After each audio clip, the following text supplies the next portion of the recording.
to the H12 Prep Baseball Report. I'm Ramon Scott and I'm joined by Dave Dickens of EastCountySports.com. Dave, we brought in our own battery this week to help us out with the show.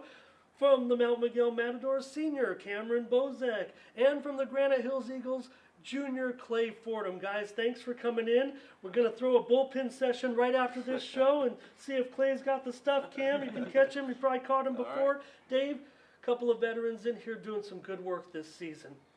Absolutely, and you know, we'll start with the Eagles. A little bit of a rough start, and went pretty much bottomed out, but they're on the comeback trail. Took 2 out of 3 from Grossmont.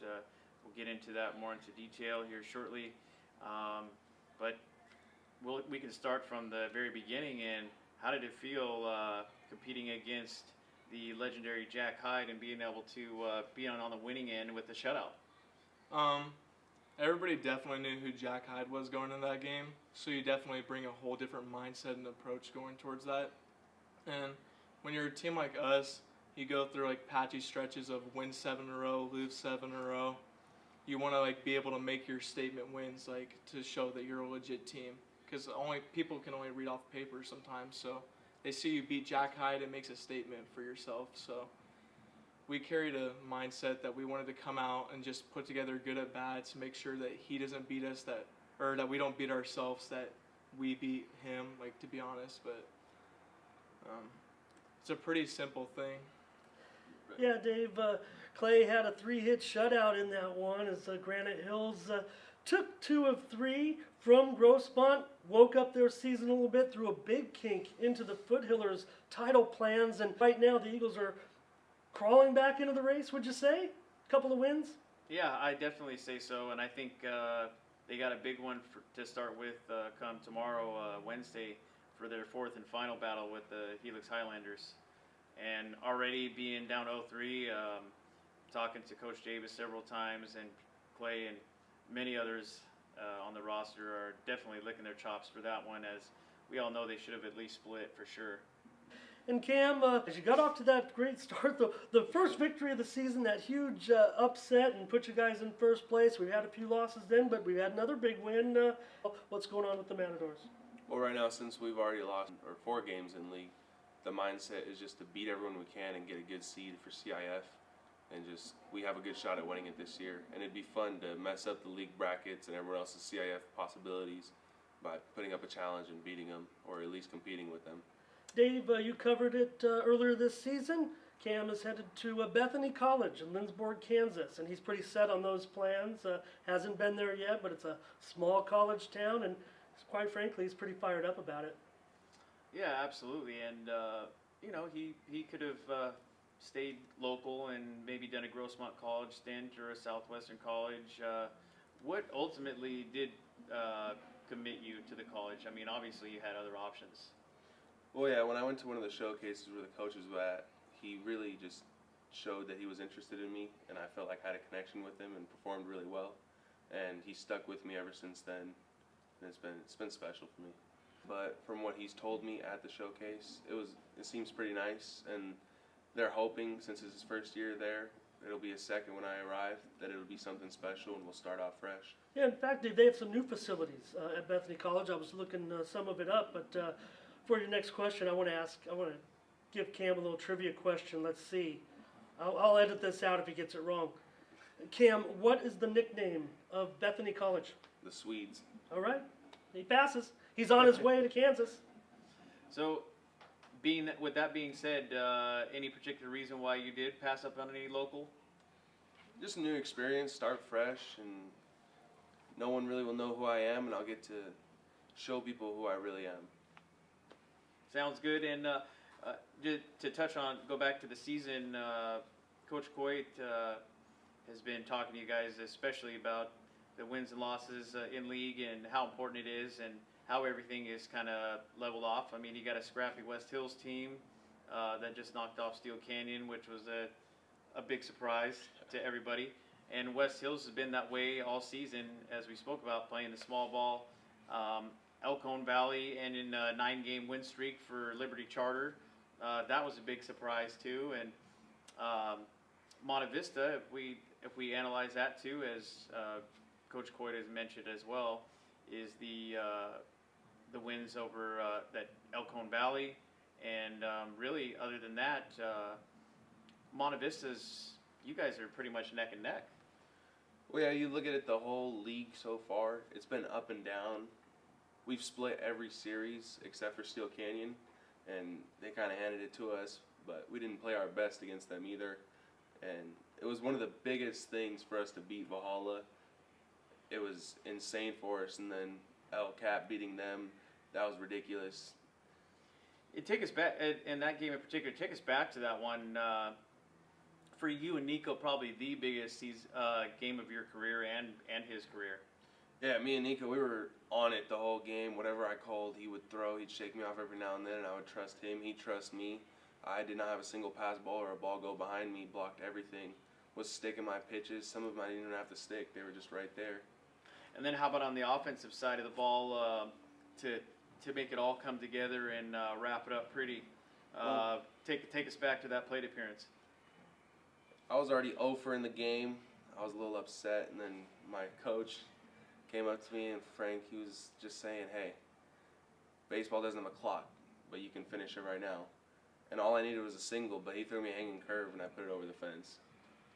And that probably was the biggest celebratory game of the year for sure, because that's the first time it had been mentioned in several of the tags on the pictures as well that the whole team was full of smiles. Oh, I think it was the first time ever that our whole team came together, jumping around, screaming, like we were 12 in the Little League World Series or something. And you even added some war paint to add to it? Oh yeah, I had the eye black all over. I was adding it in between innings. It was ridiculous. Let's talk about Clay, one of your best performances of the season as well, and I'm talking about your effort against the #1 ranked East Lake Titans. I think you were probably pretty excited to go up against them, and they're going to be confident right now. They are playing tremendous ball, but you didn't even know that you were going to pitch or play in that game. You might be going to show up and maybe come in relief like you have been a lot. You were taking the SAT. You show up at the game. One of your other pitching partners wasn't done with his SAT. You show up. Coach Davis says, Clay, grab your glove. You're in there. Tell us about that whole day. It's an important day. We know you get up early, you take the SAT, but you knew you had East Lake. You didn't shortchange any of those answers, right? You did your job. Yeah. You probably wanted to get to that game, though. Yeah. First off, normally every single game day is something you look forward to. It's honestly the highlight of my high school when I look back at it, is playing baseball. So don't want to say SAT was a second priority that day, but it was definitely there was two things going through my mind. So I wasn't gonna rush the SAT because I know how important it is. Don't want to have to take it again. Do my best on it. Told my teacher at the very end of the essay portion, hey, I got a game. If there's any way I could slip out when I finish. She was kind enough to let me go. Sadly enough, our guy who was supposed to start, Jacob Hennessy, did not do the same and had to wait the extra 45 minutes until he could leave. So I show up to the game where they're already East Lake's already almost done with their in and outs. I'm rushing to get my clothes on. I have to go to the bathroom. Davis gets a little upset about that. Didn't have the opportunity to, but I get there. I'm just playing catch, just trying to get my arm loose just a little bit before I go out there for in and outs. And he's trying to get on the phone with Hennessy, hey, where are you? And then he finally just turns to me and tosses me a ball. He's like, hey, you're throwing.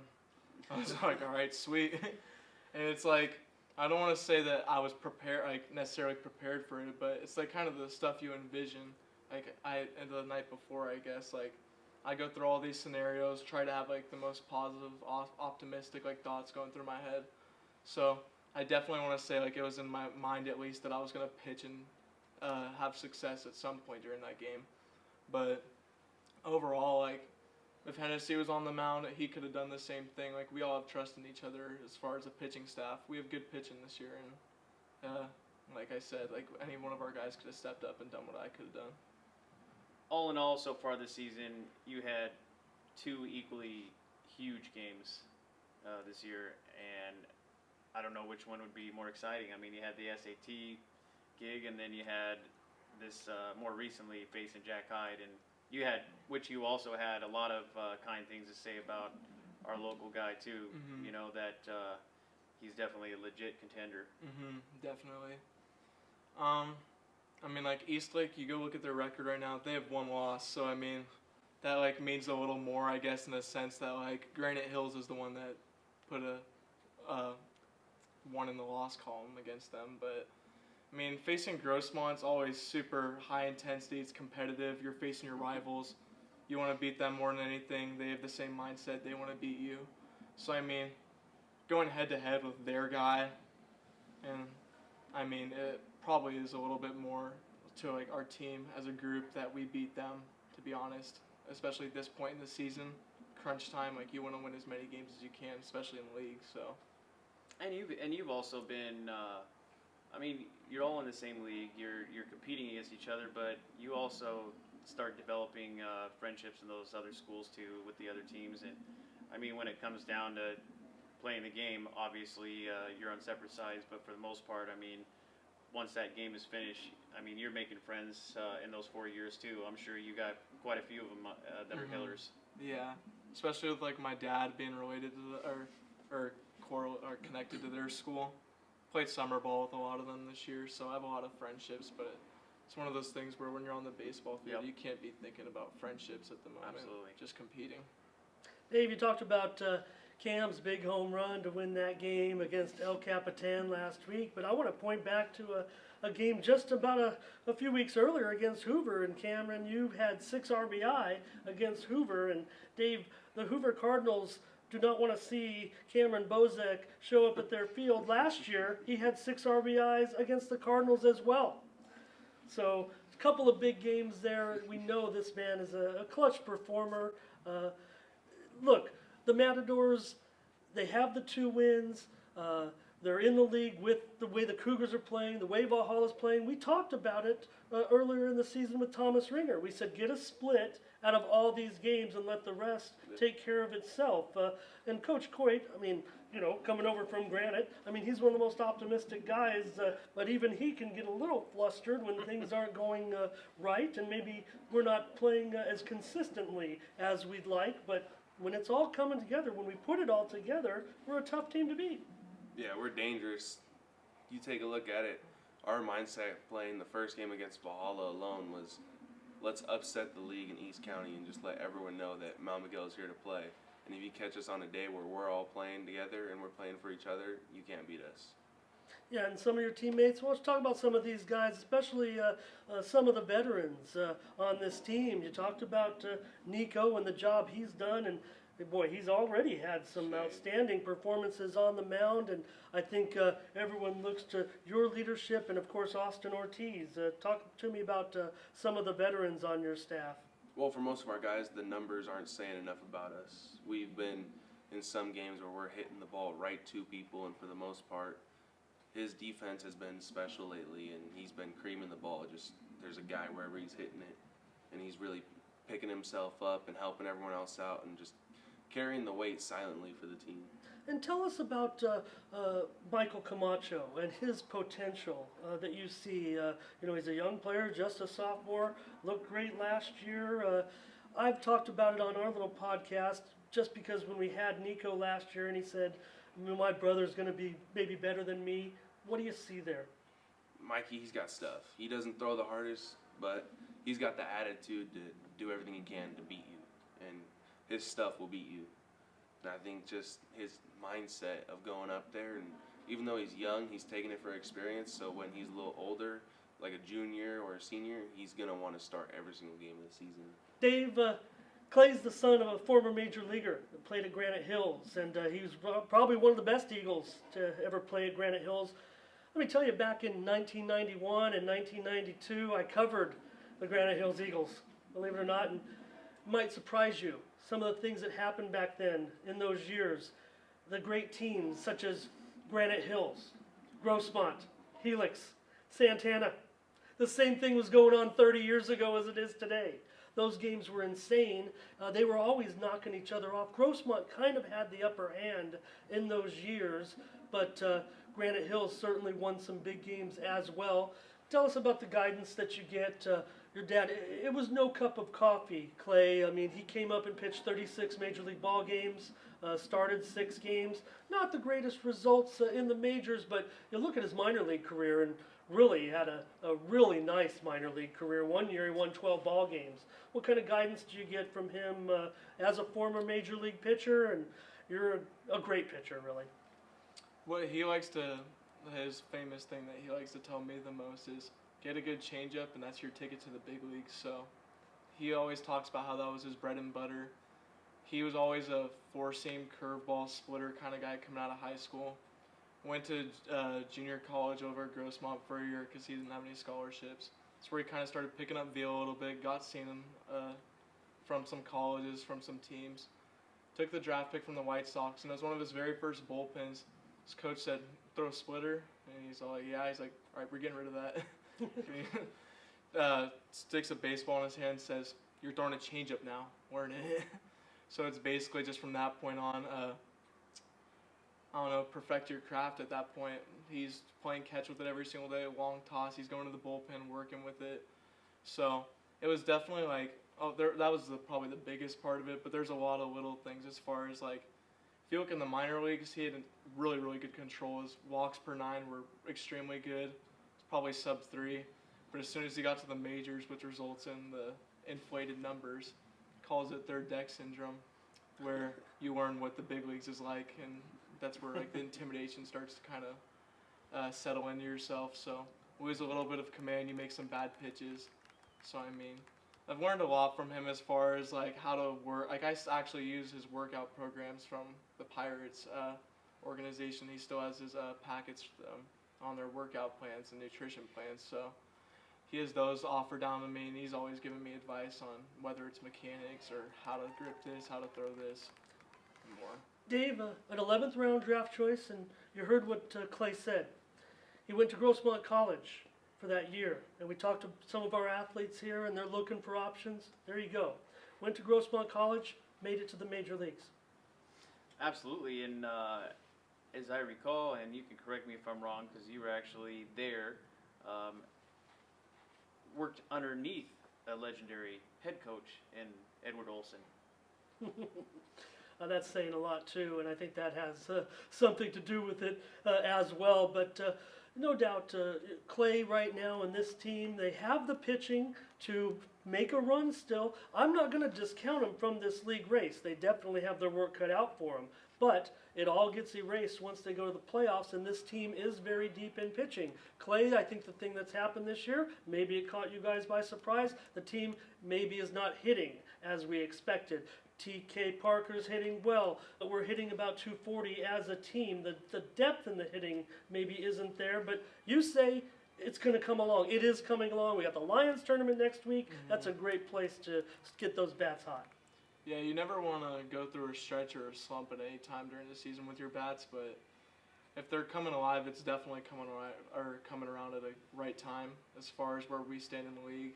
And the Lions tournament kind of throws a wrench in your league plans this year with the weird schedule. But, I mean, we have bats. It's like people just go through their stretches, their funks as a team. Like, we're pretty deep, 1 through 9. It doesn't matter whether our 9 hitters up with a runner in scoring position or if it's TK Parker, Ryan, or Brian Smith. Whoever it is, we all have our faith and trust in them to get the job done.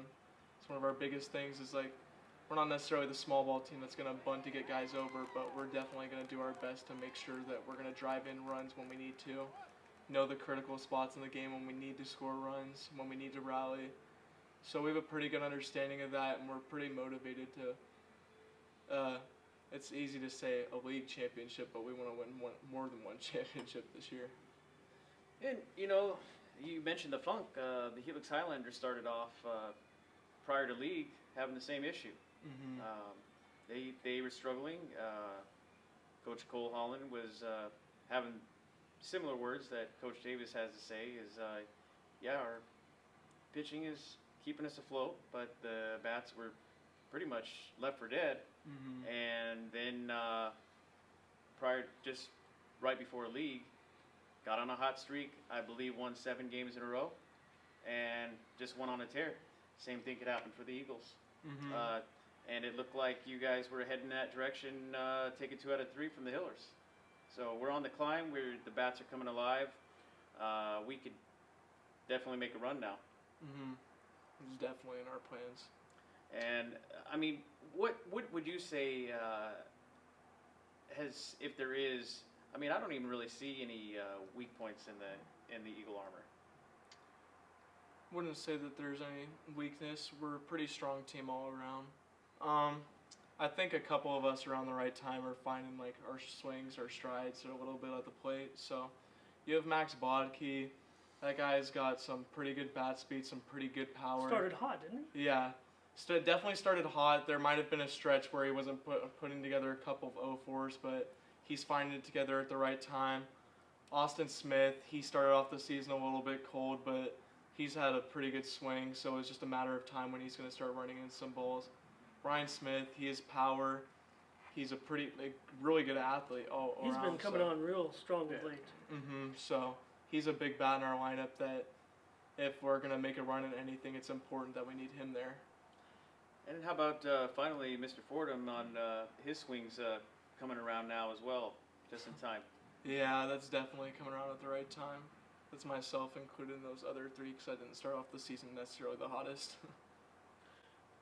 Cam, we have those big games this week. Dave asked about them, the Monte Vista Monarchs. Those guys are squarely in your focus right now, and I don't think that a split is satisfactory anymore. I think we need to sweep somebody. Yeah, we have to. That's the whole mindset going is just to go to their place, and if we beat them there, they're not beating us at home. It's hard to beat us at home now. And then with the Lions tournament coming up, hopefully I can add 5 more for you.